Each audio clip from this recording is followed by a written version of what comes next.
state puyo pa policy sinaksini manstaw at tatsto mi itohkana po takyupis awaniya anokamusti nineksi agitautuhkanuja ikuaket sanakuisto akkoktsita pio pannisti stohpumo miksi omahkitapiksi Matokamo tapsiksi, sitapiksi, kipukeiksi. Use the money for our elders, our disabled, youth, and the children.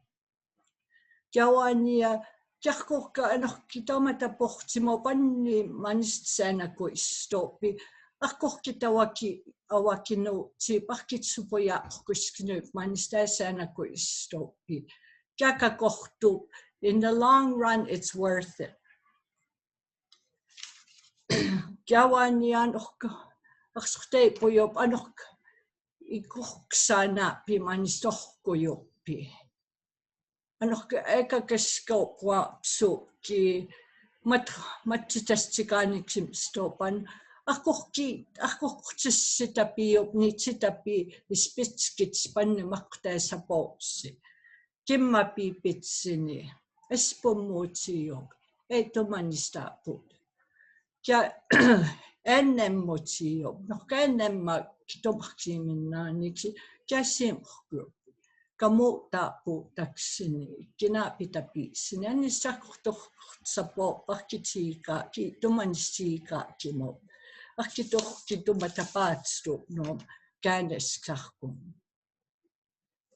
janokaamoksi itam istite puiaks matapiksi eka kutsiitaspumua kyorpapiimmotsius akkorkitkanessamma niita utapisini no hatsitsipaniksa ikuhattukaki akkortsitsitapiuppa jaamuksi matatsitaupiueksaiste itastistutsia akkorkit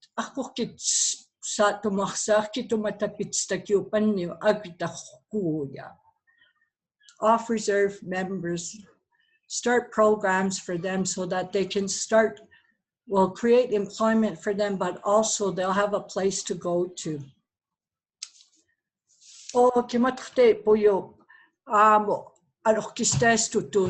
The opioid crisis.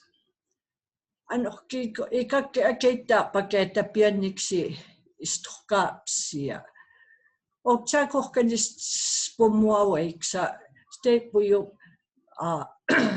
anmanochtistututsi. We look, it's just like looking at a tree. We see the person, we see the services, but we don't see what's the root problem. Akokumatapsatsi sen akokitspumasa akitsa katumia manistohkuipia. Kya muksimatske Aksnatskatsi panni amuksi pukeksi te pukaya aksto have long-term effects on the kids. Are we looking at FASD with these children that are born to people with addictions? Do we need to start putting support services for our health, our education systems to help them succeed and provide those supports? The opioids, we should be setting up programs for the families. The person that's addicted, the families are also impacted and they're going through that same journey with the families. We don't have support services for them. And I speak from experience that it's hit my family and we really need those support systems. We have our economic development. We look at training, they provide training for small businesses. They provide us with supports to do proposals. But once we set up, we don't follow up or do anything further to support them to succeed. The success of our population is the success of our leadership too. We look at also issues on housing and lands. Our population is growing so fast, we don't have enough homes for everyone, so people go off reserve. We should be working with them on how to have rent to own homes. We should look at the land issues. We have to do an evaluation of those programs and see where we're having those issues. Sometimes things are not properly documented, and that results in issues. We also need to look at being equal to everyone and providing that equal opportunity to everyone in terms of recreation for kids. How can we so that they're not getting into gangs or getting into addictions? We need to start looking at how we do things. So we there's so many areas we could look at on our reserve, and right now is a prime time to really start looking at evaluating, doing investigations, maybe, and part of that lateral violence, establishing a complaints process for our people to go to. Now is the prime time because we're home with COVID, and let's start developing these plans to help our people succeed. I also would like to commend all the other candidates. I wish you well with your platforms and with this election. Okay.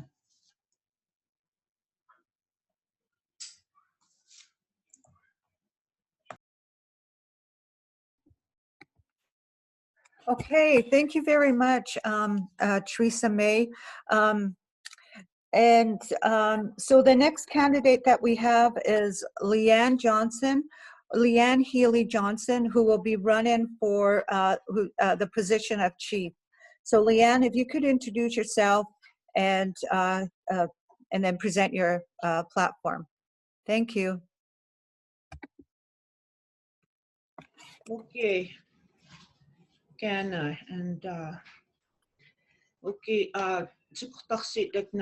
Rebecca and all the volunteers, I thank you for giving us this opportunity to speak and address our platforms. Did you have that charger piece? Dad. I'll start off by introducing myself. Nisto ako ka atuishpi. That's holy dancer in English.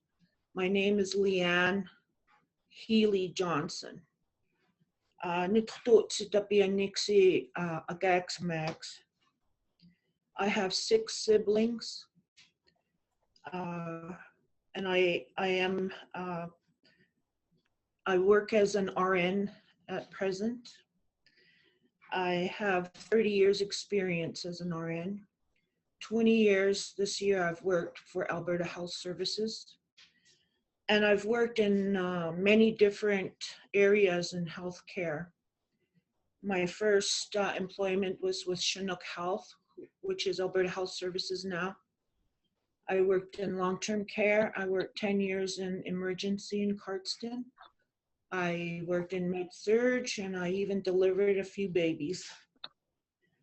I also worked in the Blood Indian Hospital before it was closed as a staff nurse, and then as a director of nursing. I was there when we moved down to, when the hospital was closed, moved down to standoff at the Kainai Continuing Care Center. From there, I went back to, I worked there for about 5 years with tribe, more with Indian Hospital, the Blood Indian Hospital. Then I went up north for a little bit and worked with Woodland Cree community in the Lubicon and Cadott Lake. And I really enjoyed it, and but I didn't enjoy the flights. I had to fly in a small plane to go up there. I love being a nurse, and I'm a helping person, and that's why I chose my career. I also worked at Agukiye Health Center in Brockett as a home care nurse. And I am presently working with Alberta Health Services still. I work in, my title there, I'm in mental health. I'm under the umbrella of the mental health as indigenous opioid harm reduction.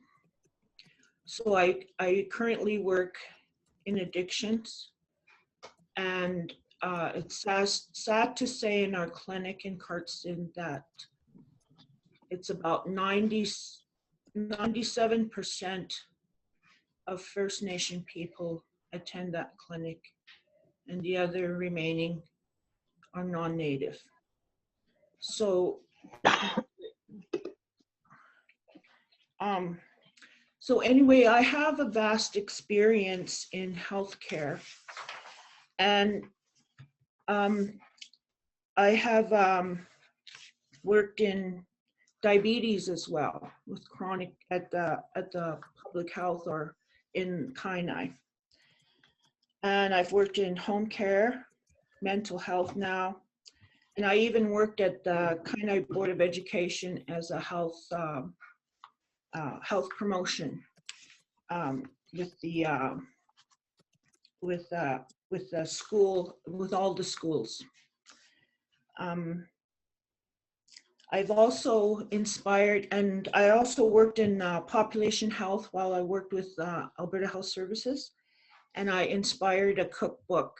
So there is a Native Aboriginal cookbook out there, and it has all of us there that helped develop it. So that's enough about me and what I've done, and so I think this journey I've made up to today has prepared me for today, because I've seen healthcare from all angles. And so there's lots of items here that we need to address, but I'm not going to go into every one. I'm going to talk about, my platform is going to be the social determinants of health and our children's future, because they are our next generation, and they're our next parents and our next leaders. So our children's health is really important today, because they are the precursors to the health and well-being of our future generation. And like I said, they're going to be our future leaders. And of course, we all understand, and we've learned a lot about historical trauma, and we're still passing it on. We're still passing that trauma from the past, what our ancestors went through. And we're still going through it, and today it's the addictions to opioids and other drugs. So it's like we're passing it down. It's like a ripple effect, and it always ends up, our children are hit the hardest. So I'm gonna just talk about a little bit of, I don't know if everybody understands what the determinants of health, and I'll just mention a few of them. Income is one of them, education, employment, gender, racial segregation, food insecurity, accessibility to food, choosing the right kind of food, access to housing, early childhood experiences, social supports on community inclusion, crime rate, transportation, and living in a safe neighborhood, your environment where you live, access to safe drinking water, recreation and leisure. So those are the social determinants of health, but so all those that I mentioned affect our children. If they continue to experience trauma because of addictions, or of no housing, or no clean drinking water, and meet their basic needs. And I just mentioned them: food, water, and shelter. We need to address these basic needs, and through and looking at the social determinants of health. I'm my platform also includes that, to say to the people that I am a good listener. And if we are to lead, we need to start listening and finding the answers to their questions, the people. Unfold the secrets that have been withheld. Where's the speaker on this? Included. Because it is our human right of the Kainai people to know the facts and operations of our tribal government. And together, let's change lives. Let's create hope for the future, home for the homeless. And Kainai is my home, and I see the homeless every day. And we want, excuse me, get a little emotional, sorry.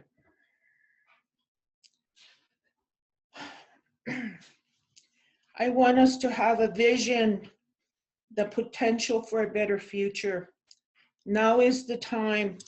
Now is a window of opportunity to bring Kainai community together, to lead together. And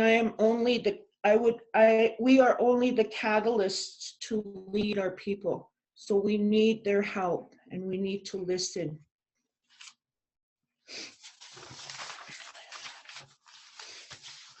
I look at the community as being a part of this change for the future, and a better future for themselves and their children, a good place to live and to call home. Like I said, our future is our children. And we have to pass the torch to them at some point in time. And together as Kainai needs to prepare them. And I'll be the voice for the people. Thank you, Leeann. It's time to wrap up. Thank you. And thank you for everybody for joining. Okay, thank you very much, Leeann. That was great. So the next one that we have is Elaine Creighton Fox. Please, when you join the meeting, please, as soon as you enter, please put it on mute because we're still getting those disturbances. So Elaine Creighton Fox is your next candidate. Okay, just give me a second here. Can you hear me, Rebecca? Hi. Yes, yes, I can. Okay, I'm setting my timer on here. Also, if you look at Samantha First Charger, she's putting up signs, you know, Okay. just look at her screen. She's got the timer. She's a timer. Okay. Thank you. Okay, all I see right now is her name. Are we looking for a timer? No worries, I'll start. Yeah. Okay, nisto na ko ka Elaine Creighton. My mom and dad are the late Isaac Gallowings and Rosabelle Mamina. My grandmother, Flora Creighton, my great-grandparents, Itumina Napuyaki, Aloysius and Teresa Crawford Wolf. I'm from the Fish Clan too. And I received a blessing from my Uncle Eugene Creighton. I think I pronounced his name wrong on my video there yesterday. His Akatas, I think you say that owns many horses. I just said many horses. Anyways, I decided to throw my hat in to run for council. I worked for the tribe 25 years and I saw so many terms of chief and council, directors, band managers, and I could step back and see where we really need to, where we can identify some real changes and where they're realistic. And I have courage. I have strong leadership skills. I'm a very determined person. And one of my biggest, what I would like to offer to the people is I will listen to the people and I have a lot of compassion. And our elders, they use that word a lot. And yes, that's a value, but I don't know, in these days, I think we've lost some of that. Anyways, going on to my education is I've got a Bachelor of Management degree in from Lethbridge, and I majored in human resources. And I've worked some 38 years on and off the reserve for the different, I've worked for provincial, federal, our tribal governance system, and the municipality of Lethbridge. So I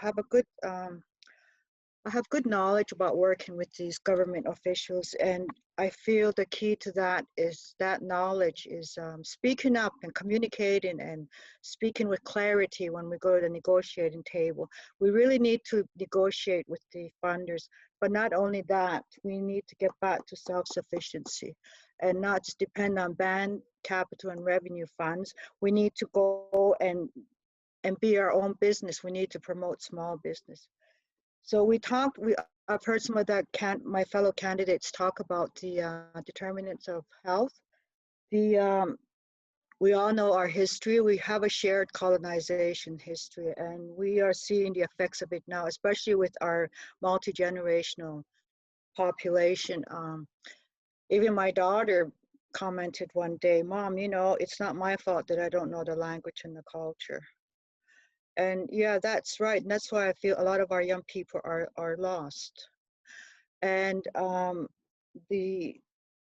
but what I tell them now at the workshops I facilitate for some of our youth is you no longer have an excuse to say, I don't know the language, because we're now having Blackfoot apps. So let's get on board with those. So the social determinant of health I wanted to address today is the social one on addictions. And there are many intersectional layers. We have poverty, housing, lack of education, but the big one right now that's really ravaging our people back home is the addictions. And up to now, there's been a lot of effort put towards that. What I see is a fragment of all of our efforts. I think we need to go in and we've got St. Paul's Treatment Center, We've got Department of Health and their initiatives, and then we've got the transition home, the detox. So we need to kind of streamline and coordinate the efforts so we're all on the same page. Because a lot of times our people that are on addictions that really want to get help, they fall through those cracks because of that lack of communications and that lack of collaborating together. And we need to include the people off the reserve. A lot of us are off the reserve, not of our own, because we just want to go live off the reserve. We go off the reserve to get our education, or we don't have homes, or we have no opportunities for jobs at home because employment equity is not really a thing out there. And so we leave the reserve. And then our people in this reserve, I think there's about 56% of them living off reserve. They're really struggling. And when I talk about addictions, I'm talking about streamlining the systems out there and to include off-reserve membership. I see our people suffering, and we need to get the communications where we need to flatten our communication systems. I'm a real believer in, but we don't talk at all these different, we just go to the point. And I am saying the people off reserve need just as much help as the people on a reserve when it comes to addictions. We're being hit with this. How many deaths have we had? I've never seen that. Back in the day, we used to budget for the band funeral expenses way back, maybe 5 a year. We're seeing 5, 6, 7 a week. And that's a lot of grieving, unresolved grieving, and that's another thing. We get our community, get some of our people trained in grief and loss training, and help our people grieve out there. We just can't just, okay, somebody passed away, and we need to give them a beep. There's people, because of COVID, it's hard. but there's still ways we can go and help and get some of that compassion that help our people need. In the city, we have what's called the chronic addicts. And I know a few years ago in the city of Lethbridge, they had a pilot project. They had some of our members from the streets that are they labeled as hardcore chronic addicts. And there's just some of them are just going to go to their graves in that condition. And it's a reality check. So they started a project where I think St. Michael's, they had a unit there, one of their wings for our people.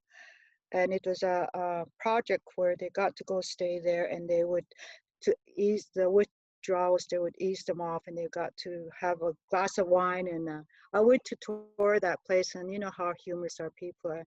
I just come here for my glass of wine. But it was working. And so we need to get looking into something like that, to have our own transition home and not necessarily enable them by giving them their choice of substance. But we need to go and help, how would I say it, get a transition home, get the tribe to invest into some units in Lethbridge or in Calgary, wherever the need is, get them to invest in some safe housing units for our people on the streets. Because that shelter right now, they use the shelter for just to sleep. The next day they're back on the streets, back to look. They have their own social supports on the streets, and that's their family.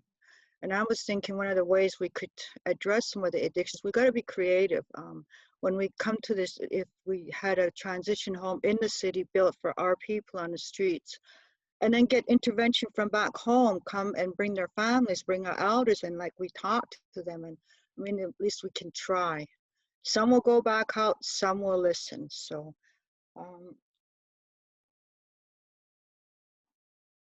I talked about grief and loss, and how can we really address the addictions. One way when I was working with the youth is I had a system, a method that I implemented, and it worked really well for Brockett youth and Stand Up and some of the ones in the city. And that was addressing some points of trauma, that their first hurts. It's a bit of to do with grief and loss. And then introducing them to what's your Blackfoot name, who are your parents, their identity. And then the third component would be guiding them towards career and academic. A lot of our young people need that kind of guidance in terms of their future, and we just don't have that. Well, we have it, but I think, again, we need to streamline those services. The other thing I was thinking back to the terms of council, chief and council on a reserve, and people are talking about the salaries of chief and council. And like I mentioned in one of my beginning introductions, a possibility of running for council, we were born dirt poor. My uncle told us, don't ever forget where you came from. So I've been poor, I've been employed, I've been poor. It does, to me, I'm still me. If I was to get onto council, I would be one of those to advocate to scale back those salary dollars, like 170,000 per annum for, like, we could scale some of those dollars back and have elder representation within the 4-year term, a male elder, a female elder, and use those dollars that we scale back for their salaries to sit on council with us, and then go on a staggered system year to year, get another elder, male elder, and another female elder. Our population of elders out there, they need to be a vibrant source of our leadership. And for self-sufficiency, we need to encourage the small business. And I talked about that big lease. 15 years ago, we were discussing we need to start planning to farm our own land. And about that time, I think they say about 85 million. I could be wrong, but it was around 80 million. The non-native farmers were taken off the reserve. And so what we should be planting for our growing demographics, for our people, our land base is not growing, a little bit with that recent claim we won, but we will never have 20 enough seconds. resources.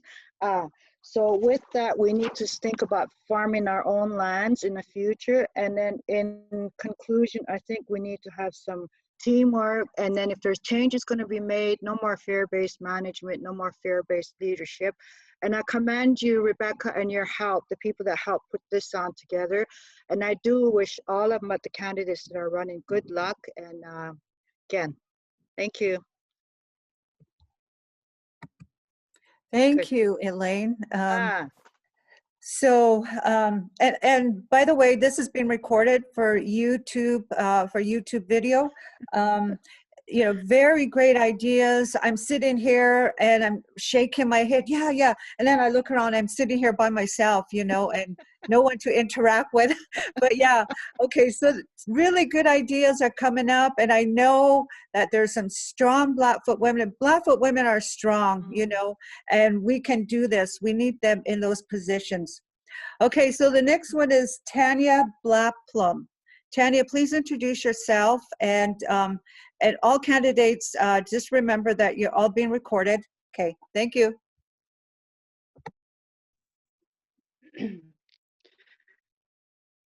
Okay, hello. My name is Tania Plume, and I come from the Blood Tribe. My family is the Fish Eater clan. My father is Edward Chiefmoon, and my mom is Dalma Chiefmoon. My parents are the late Dan and Philomena Chiefmoon. And I was brought up very traditionally from, I guess, at a young age. My parents were very strong in their culture, and we were just like any other native on the reserve. The only thing was I wasn't able to learn my culture, like the language, and that's something that I'm learning now. And I always wondered why, and it wasn't until I got older, going to school and learning it was because of what they went through in residential school. I have been working in the human services field since 2003 with child and youth care as a mentor and peer support worker. I've seen how it works with the child and youth care and the foster system, and it's sad because we see a lot of people that are in foster care that don't even know their culture, and this is where we need to key in and try and figure out how to help them. I do a lot of volunteer work. I've been pursuing my education with the University of Lethbridge, and I returned back to school in 2015 to pursue a double major in health science with addiction counseling and mental health. I believe just with the intergenerational trauma that has gone on with residential schools, our people need help, and we need to learn how to help one another. And this is where we need to figure out how to combine our holistic healing combined with our Western theories. My parents were residential school survivors, and the stories they told me were they were very saddening and hurtful, and I think like no child deserves to go through that. I pursued a career in addiction counseling and mental health. I lost my husband in 2015 due to suicide and fentanyl. After that, I had to figure out what I was going to do with my life, so I went back to school, and I had 2 kids to raise. So I went back to school and figured out how to help myself and help my family. I'm probably one of the addictions. Most of them are on the streets here in Lethbridge, Calgary, all over. And it's sad because I have no idea what they went through, and I would like to understand in order to help them. And all I can do is pray for them, and every time I see them, talk to them, encourage them, figure out what's happening, meet them at where they're at instead of trying to judge them and criticize them and tell them what they need to do. As Indigenous people, we have lost our culture in so many ways, and it's important for us to try and restore it so that way our children, grandchildren, and the generations before us know it. And as knowledge keepers and teachers, it's up to us to teach our people what we know. And what I was told a long time ago, like everything that I learned is not for mine to keep. I'm not doing this for the income or anything. I'm doing this so people can know where they come from and what they're doing in order to help themselves. I believe in returning to our traditional ways of life in order to help ourselves. as many of my fellow candidates said, you know, we need to focus on the intersectional lenses of the social determinants of health and how we can establish those with our people and our traditions. With the homeless population and our vulnerable brothers and sisters, like I've been advocating and I've been speaking up for them and I've been helping them since I don't know when. And I was very grateful in 2018 when Mark Braverock co-founded and started the Sage Clan Patrol, because I believed in him. I thought, well, this is, you know, someone's actually doing something for our people and he's not even wanting anything in return. So I thought, all right, I was going to help him out, and I started supporting him, encouraging, and trying to do what I can, because like I said, I have many of my brothers and sisters that are on the streets, many family and friends.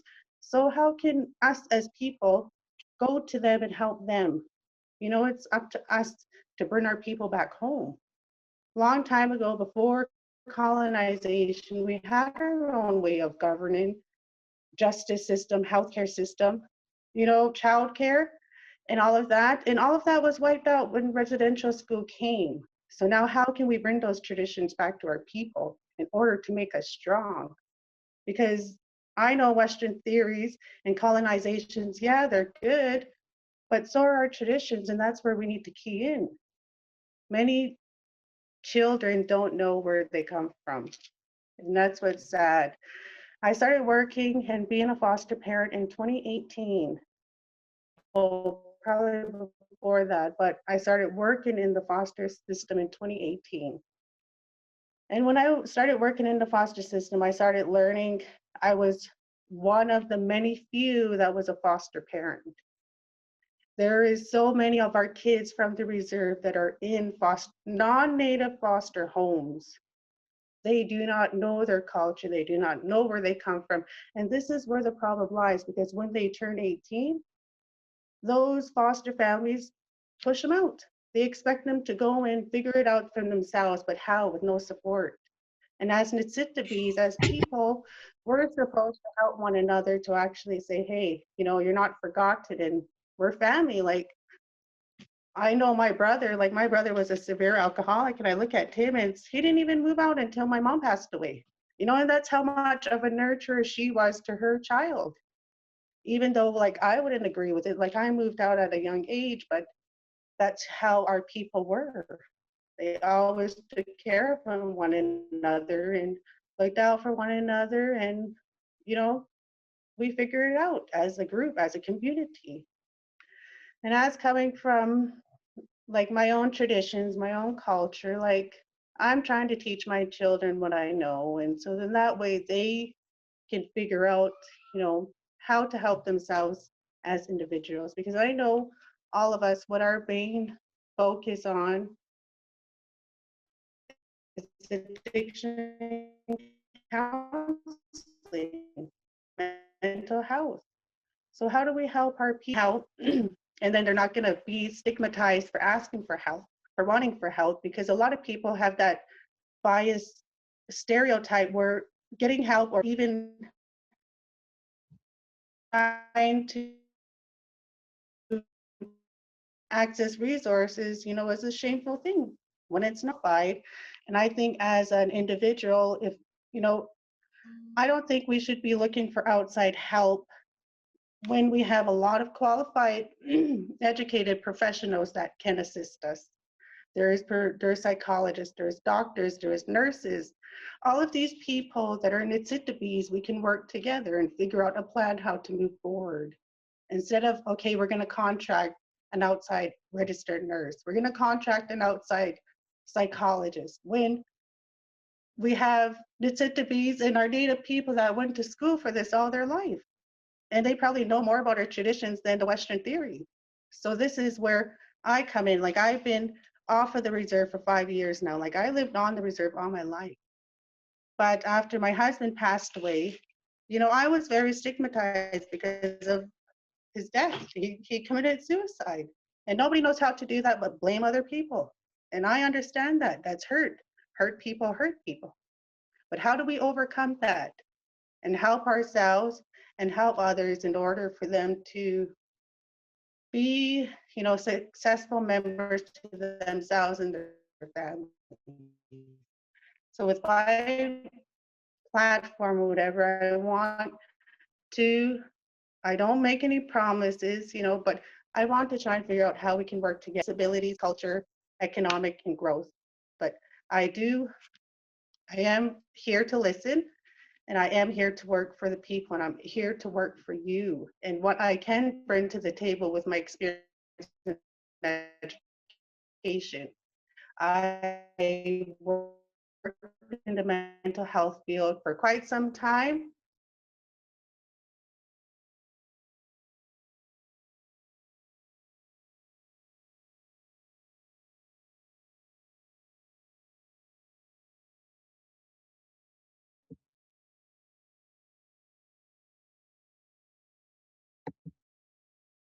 Sorry, I probably ended a little bit early.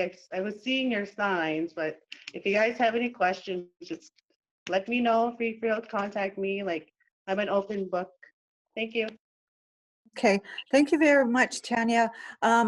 Just a reminder for those that just came in, we have Kimberly Weaselfat will be taking the questions, and then we'll be we'll randomly select the questions and the candidate to answer those questions.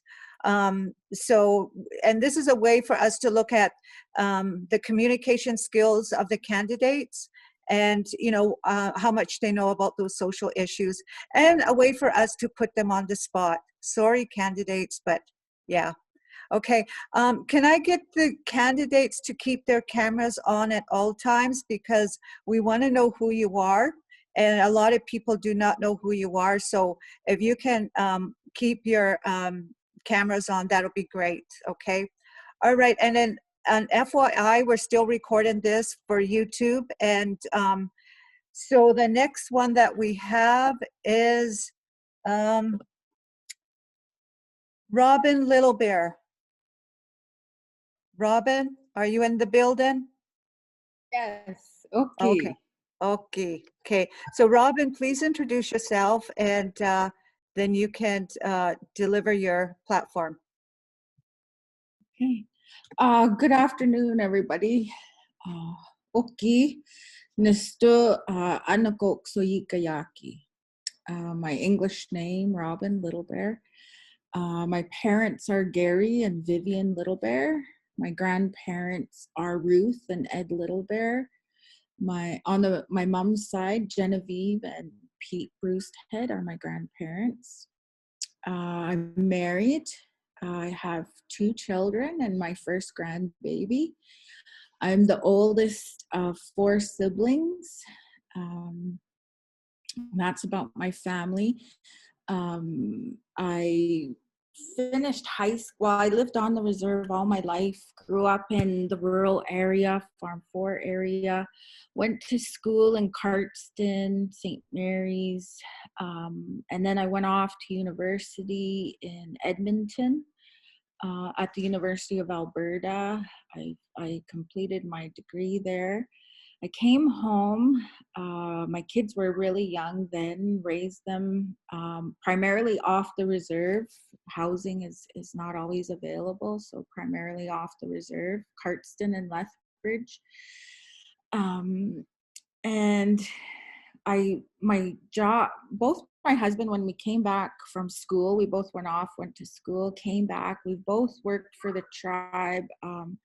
In 1999, we started working for the Blood Tribe.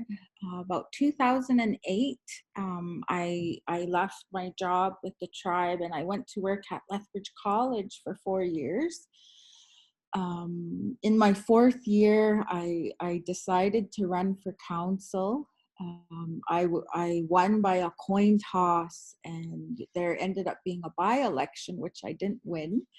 But at the same time, I always look at it as a blessing, was meant to be that way, because certainly interesting things happened for me after that. I got an opportunity to work with the tribe as a consultant and work on a number of things throughout that term. So I feel like it was kind of meant to be, because I learned so much about how BTA works and what those structures are about and how things function. And then this last term, I ran for election, so did get onto council.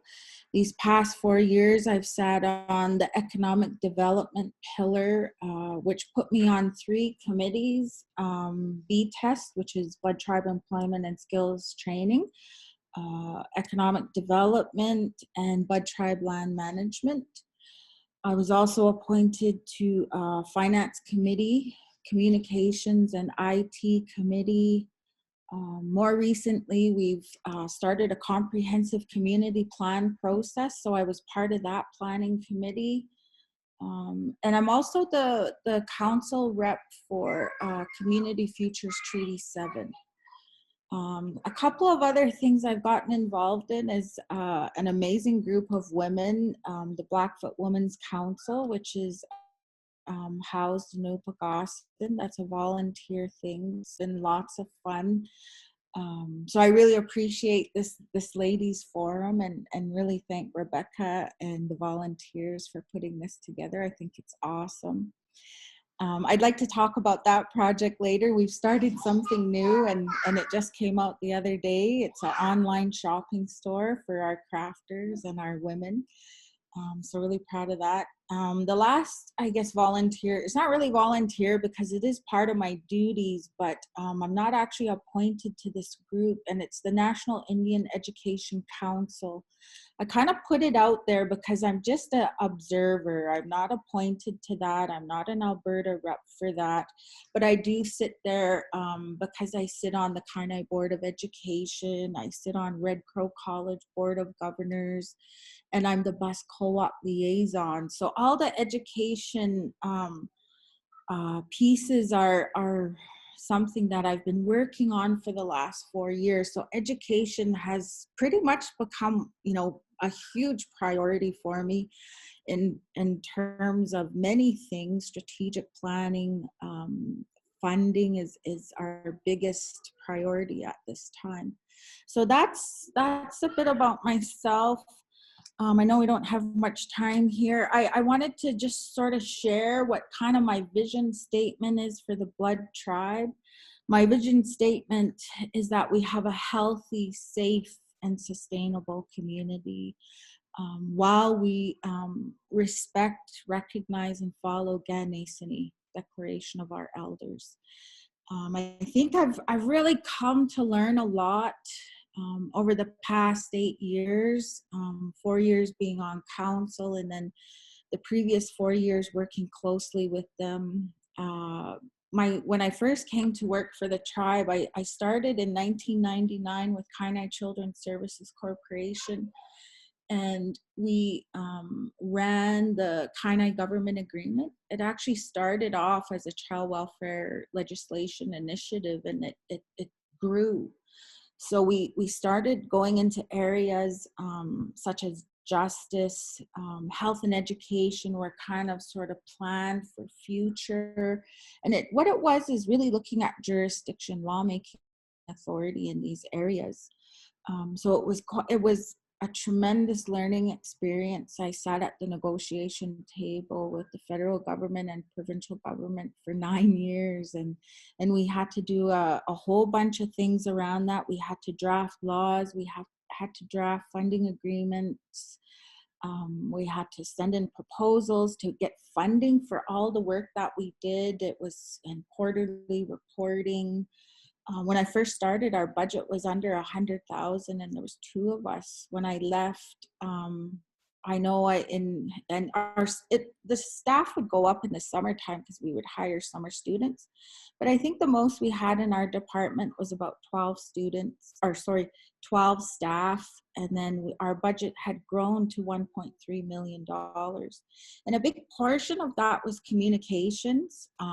Another big portion of it was capacity building, which I always called research and development. We had to research policy standards, draft child welfare laws, and do the research and really take what's out there and make it Blood Tribe specific. So that was a really excellent learning exercise for myself. But now I kind of want to go into my platform. It's very simple and I think straightforward, very high level, because that's what council does, right? And if you reflect back on what council does, you know, like in our day-to-day duties, we're sitting on boards and committees, and then we're meeting at the council table on the big picture items. And you know, it's really our job to assert the blood tribe in various areas, and all the areas that we think are important and that we prioritize. So if you think about governance at the highest level, I always summarize it into 3 main categories. Number 1 being planning, strategic planning. We have to have a vision. We have to have a mission statement. We have to have goals and objectives. And I really like what I'm hearing from the ladies. And, you know, we can set so many goals just based on the topics that we've discussed today. But I'm starting to get off track here. So my platform, before I run out of time here, is really three key items. And I think they're very comprehensive. Number 1 is funding agreements. I sit at the finance committee, and I was sitting on a panel, and one of these students asked me, what is your biggest challenge? You know, what is the hardest thing for you?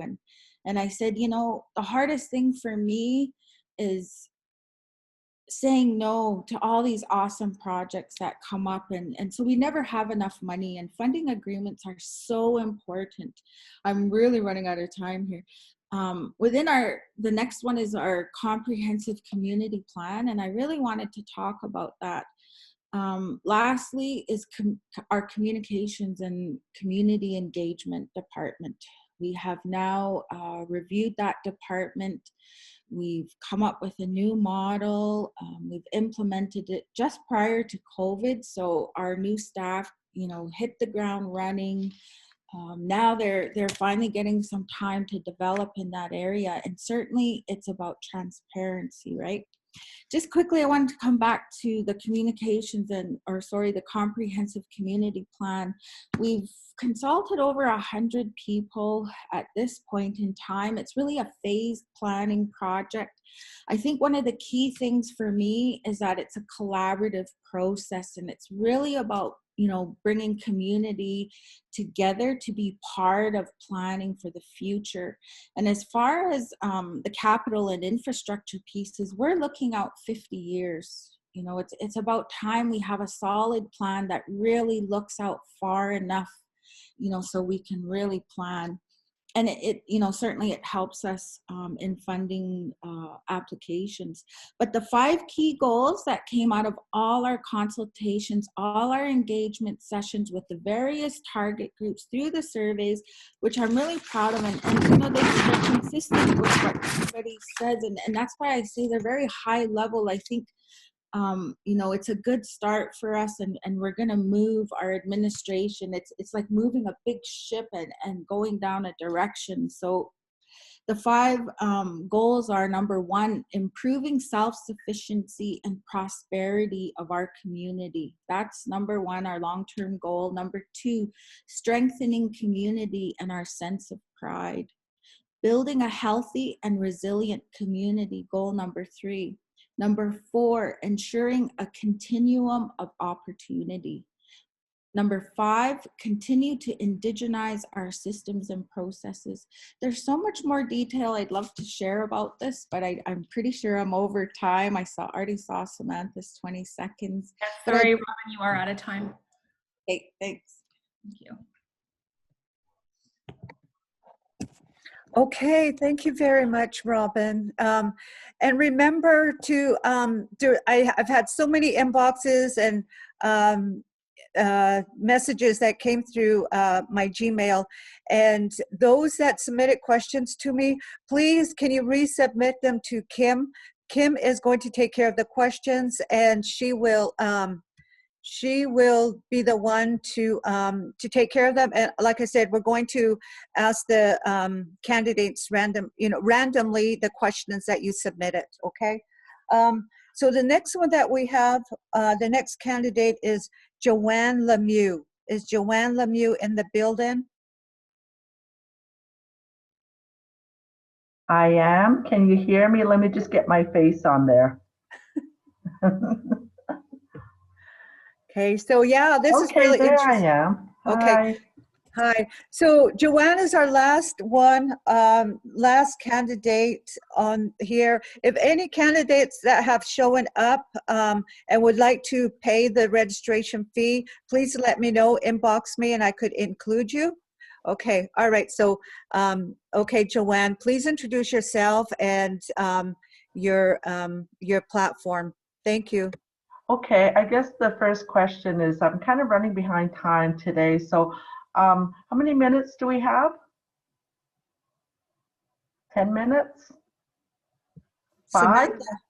We have 10 5? minutes. Oh, 10 minutes. I see Diandra has 10. Okay. All right. Okay. Nisto anako ako inimaki. English name, my Blackfoot name is Okui Nimaki, that's Pipe Woman. And that name was given to me by, what's his name? Mukaki, Pat Weaselhead. And my parents are Lucy and Alfred Blood. And I was raised around the St. Mary's Dam area. Proud to say the big metropolis of Spring Coulee. Anyways, it's an honor to be on in this forum with all the ladies here. And my hat's off to the ladies for putting their hat in the ring. I'd say it's very, very honorable.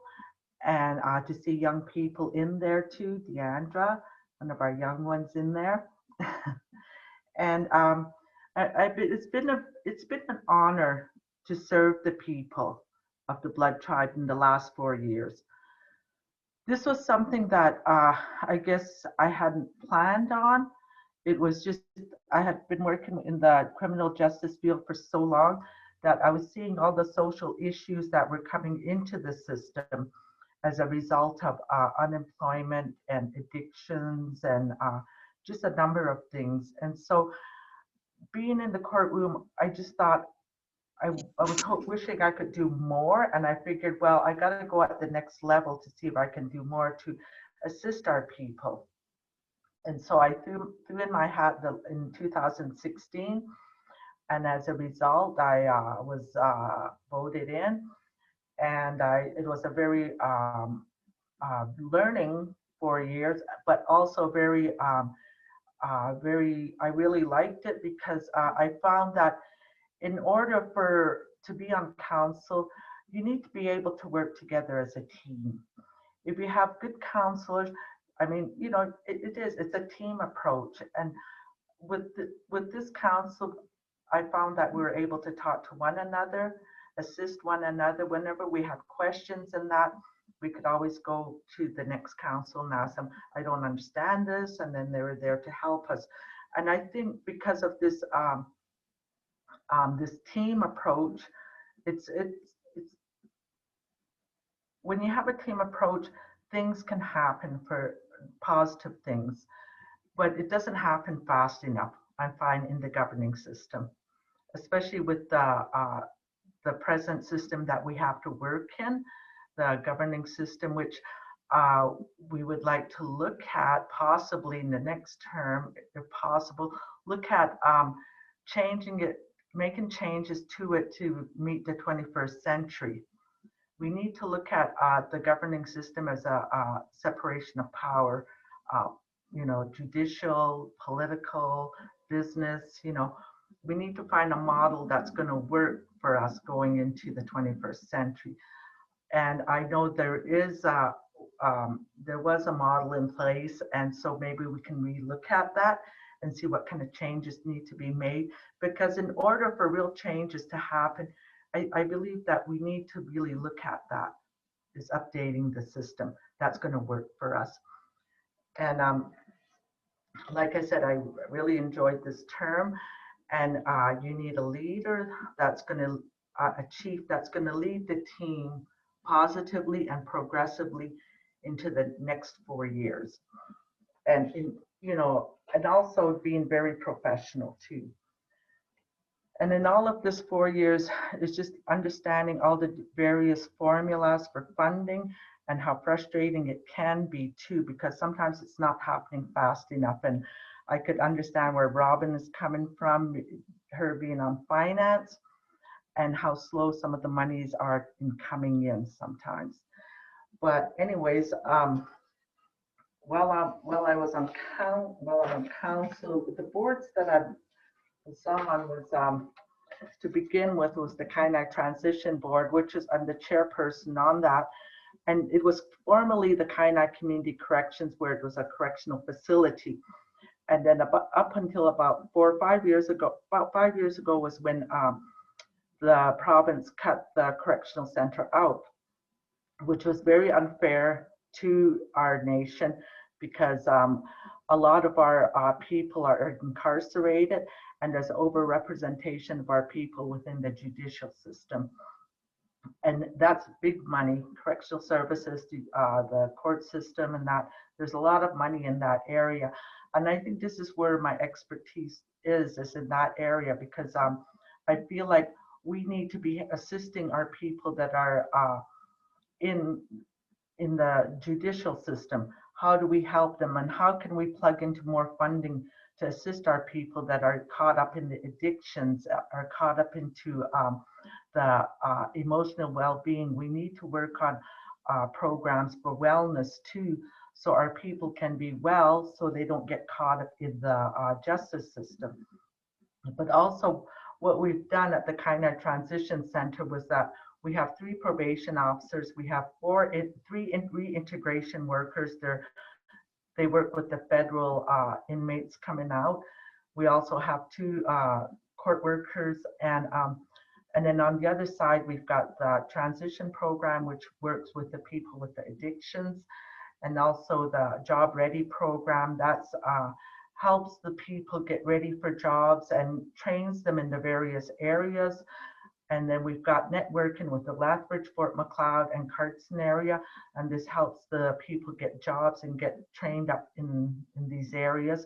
It's also a residential facility where we can house 22 people.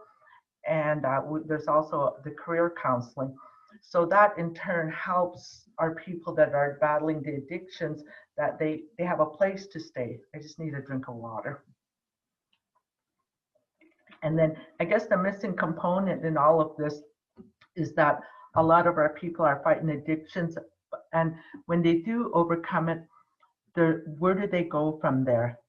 What happens is they go back into the environment.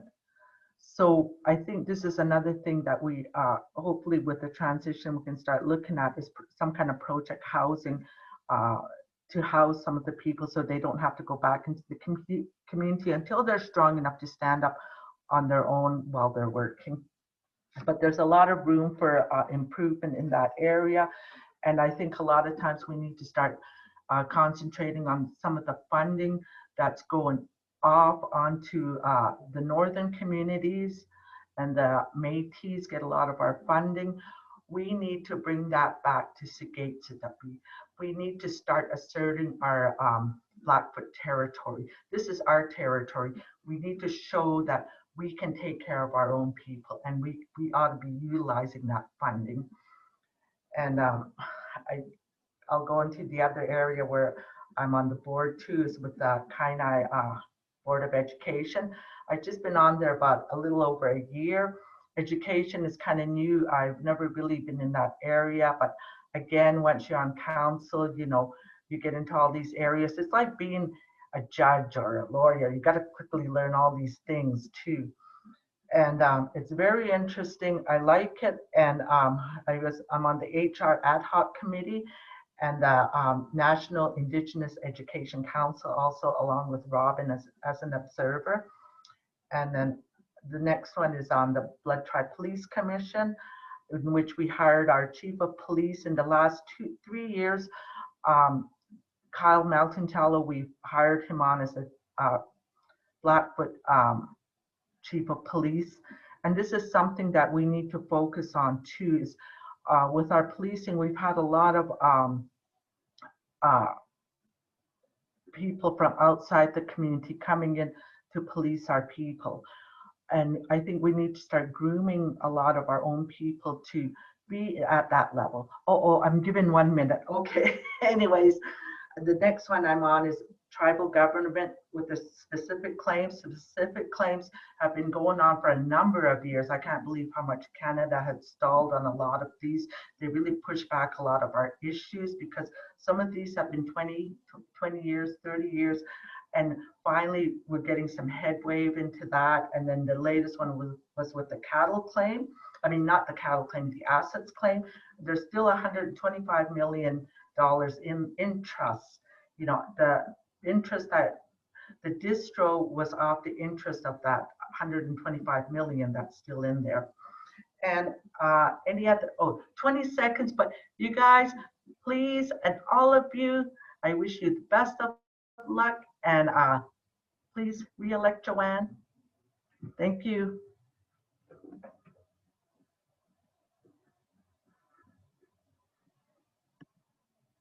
Wow, that was a really good use of your last 20 seconds, eh? Okay. All righty. So thank you, candidates, for supporting us with this all women's forum. Like I mentioned before, I was interviewed through CBC about this forum, and so tomorrow I'm going to make headlines. Check out Calgary CBC jokes now.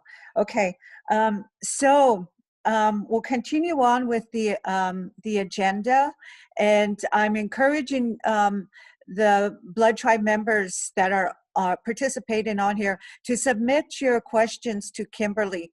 And then Kimberly, we have a process set up, and then we're going to be asking the candidates randomly these questions, okay?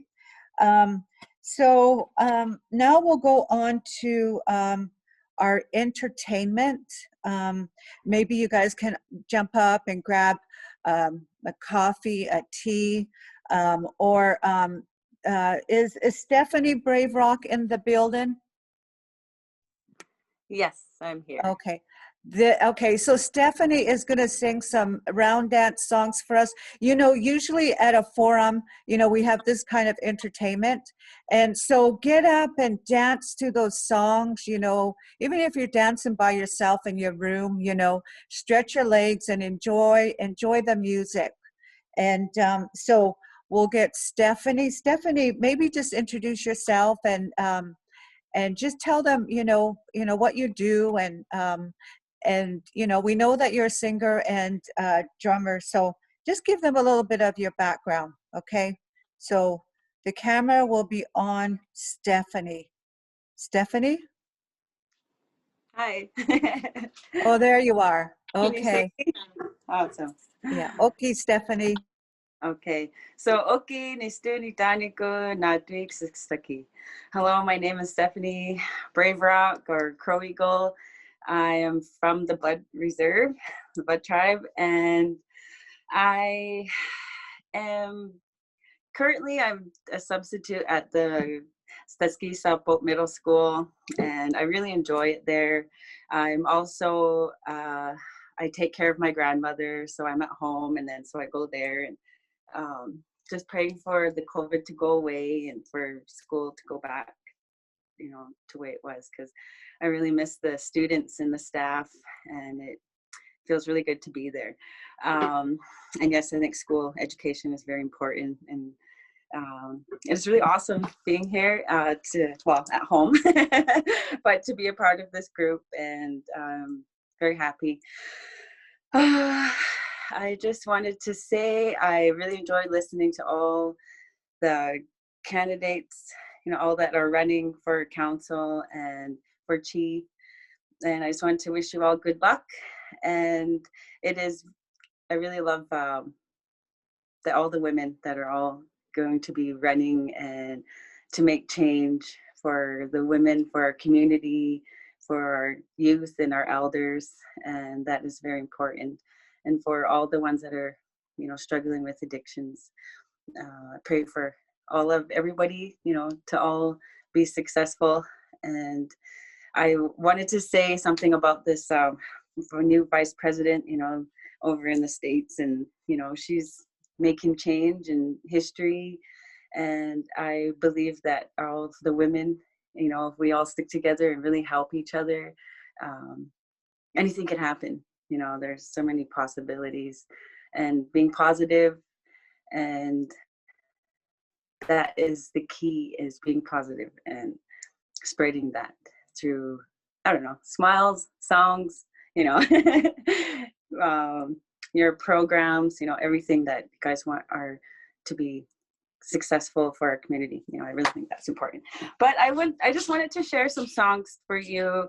I know, like she said, some round dance songs, but these songs I've been, they keep coming to my head, and these songs I made for the late Holy Bear woman, and she is a survivor of the Baker massacre that happened. And I just, she's a young woman, a woman that was very powerful and tried very hard. And, that is something I really love about our people, our women. And so I made these songs for her. And that was to encourage and to show how she is very powerful. And she was really, how our people are really, they strive for success, and we have determination. And she showed all of that with her bravery and her courage. And I just want all of you women to take that in and to believe it, that we're all very powerful women, and we all have gifts, and to just utilize them the best way we can. Okay, here we go. This one is for Holy Bear women, and for all the women, our grandmothers that passed on before us to help us. And,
awesome. So that was one song, and that was for Holy Bear woman. And here is another one.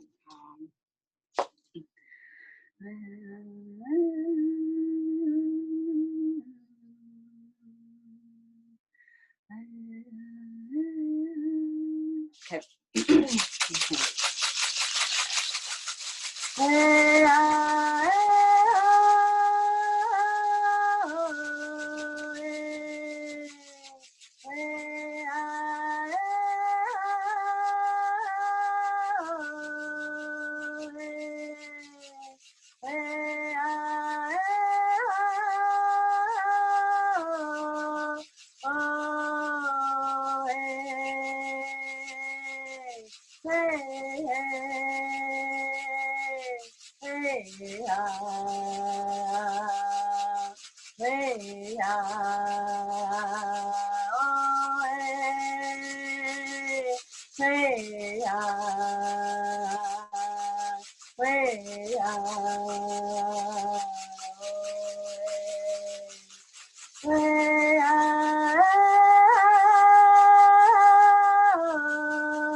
Okay, awesome. Oh, it's getting hot in here. All right, one more song. This is one more song that I made for her. Or is that good? No, okay. Oh, keep going, keep going. All right, let me see. Got that one more.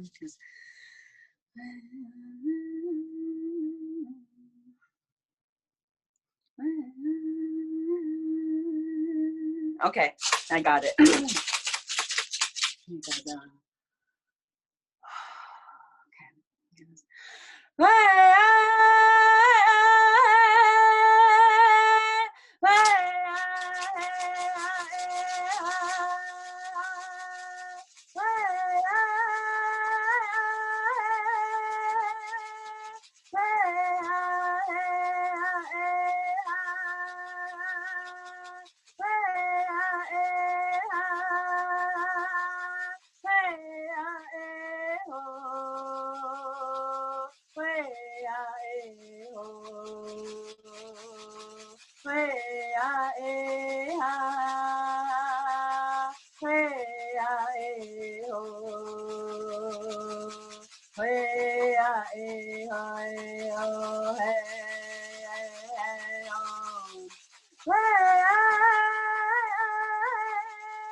Okay, thank you for listening. and I hope you enjoyed, and good luck to everyone, you know, the ones that are running and the ones that are not. Awesome. Okay, well, thank you so much, Stephanie. We really appreciate that. Very appropriate songs for today, and, you know, empowering the women so that they can, you know, have that confidence to lead our people. Okay, so thank you, Stephanie. Thank you. Okay, so the next thing that we have, oh, wait, sorry, one thing. Because I'm recording this for YouTube, I started running the recording after Diandra presented. So Diandra, could you please just introduce yourselves and give us a 2-3 minute platform so you could be included in the YouTube, okay? Okay, so take it away. Definitely. Thank you. All right. I can do this again. Absolutely. So, idaming chiksiko. Ogini chokoa. Nistogo hidom salgatsi. Nimktodo agano. Nimkto titabi mamyoix. Gia gapagax. Ninna honestau atago machgano. Gini chist honestau. Nadot saki. So, good afternoon, everyone. My name is Diandra Bruised. Many of you may have grown up with me and known me as DJ. But make sure when you sign that ballot, it's Diandra. I have lived on the Blood Reserve for most of my life. My parents are Clark and Annette Bruised. So my grandparents are Chester and Linda Bruised and Teresa and Tony Fox. So a little bit about me, the background of me. I have a college diploma from Lethbridge College in Renewable Resource Management program, as well as a Bachelor's of Sciences from the University of Lethbridge in Environmental Sciences. I have worked mostly in field work during the summers when I was in post-secondary education. After I graduated in 2017, I began working with Blood Tribe Land Management as a climate change coordinator. Actually, I'm really glad that I got the second chance to speak, because I just realized a lot of what I'm talking about, intersectionality, addressing multiple issues with land-based learning, all of that learning, all that knowledge really comes from my experience within climate change, and realizing how this disconnection that we have built up from this colonial system within our education system, this Western education system, it disconnects us from each other. It disconnects us from our relationships with each other, which is where we're seeing symptomatically addictions, homelessness, fostered children, you know, MMIWG, intergenerational trauma. You know, these are disconnections within our relationships with each other. We're seeing less and less empathy and compassion in the world. And we are seeing a disconnection between us and the land. We think that we can operate and continue to go down this path of an economic system that is based on infinite growth, yet on finite resources. So this fundamental disconnection really leads us back to this traditional holistic mindset of the Blackfoot ways of knowing. I know many of you candidates spoke about that earlier, and really, if I get in, I'm really excited to work with all of you. And that's the thing, you know, elections, life doesn't stop and start at elections, and we really do need to build off of each other's work and learn how to work together. 1 minute. Whether we're in leadership or not. Anyways, with that, my platform, the main 3 points are environment, community, progress, and they all really link together. When we can really have that relationship and respect for the environment through community-led initiatives, community-led projects, letting communities decide what success looks like, and then we can progress from there. You know, a lot of my push is going to be for women entrepreneurs, female entrepreneurs, getting women into the workforce, so getting at work child daycare or childcare, and then pushing for authorized day homes on the reserve. So, thank you. Thank you very much, Diandra. This is so now I'm going to end the recording.